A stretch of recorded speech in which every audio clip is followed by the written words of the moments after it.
Hey guys! ఈసారి burger అయితే చేసి పెట్టింది మా మిసెస్. మామూలుగా అయితే వెజ్ అయితే చేసి పెట్టింది. ఈసారి కొత్తగా ఉంటదని చెప్పి నాన్ వెజ్ అయితే చేయమని చెప్పా.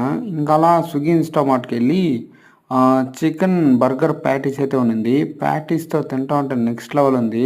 సరే మీకోసం మేకింగ్ వీడియో చూపిద్దామని చెప్పి అలా చూపిస్తున్నా. ఫస్ట్ అయితే ప్యాటీస్ అయితే ఓపెన్ చేశా. ఓపెన్ చేసిన వెంటనే ఫుల్లు ఐస్‌తో అయితే ఉండిపోయింది. దాన్ని తీసుకొచ్చి అలా డీప్ ఫ్రై చేద్దామని చెప్పి అలా ప్యాన్ పైన అయితే చేశా. నేనైతే ఎక్కువ ఆయిల్ ఏసాను.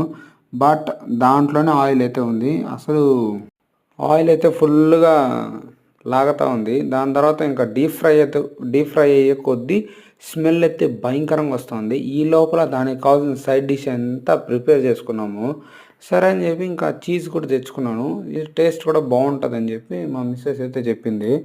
ఇంకా అలా బర్గర్ బన్స్ అయితే ఇంకా కోసుకొని దాన్ని డీప్ ఫ్రై అయితే చేసుకున్నాను. ఇంకా ఆనియన్స్ పొడుగు పొడుగుగా ఇది చేసుకొని ఇంకా మొత్తానికైతే ప్యాటీస్ అయితే అయిపోయిందనమాట. దాని తర్వాత డీప్ ఫ్రైలో భలే ఉందసలు. నాకైతే అలాగే తినాలనిపించింది. అంత బాగుందసలు.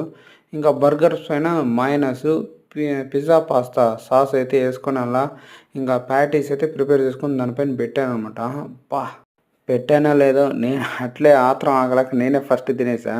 టేస్ట్ అయితే నెక్స్ట్ లెవెల్ ఉందనమాట. మీరు కూడా ఖచ్చితంగా ట్రై చేయండి. బర్గర్ చాలా బావుందసలు. మన ఇంట్లోనే సింపుల్‌గా అయిపోతది ఈ బర్గర్ అయితే.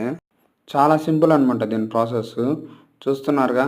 సరే మరి వీడియో నచ్చితే లైక్ చేయండి, షేర్ చేయండి, సబ్స్క్రైబ్ చేయండి. ఉంటాం మరి. బాయ్.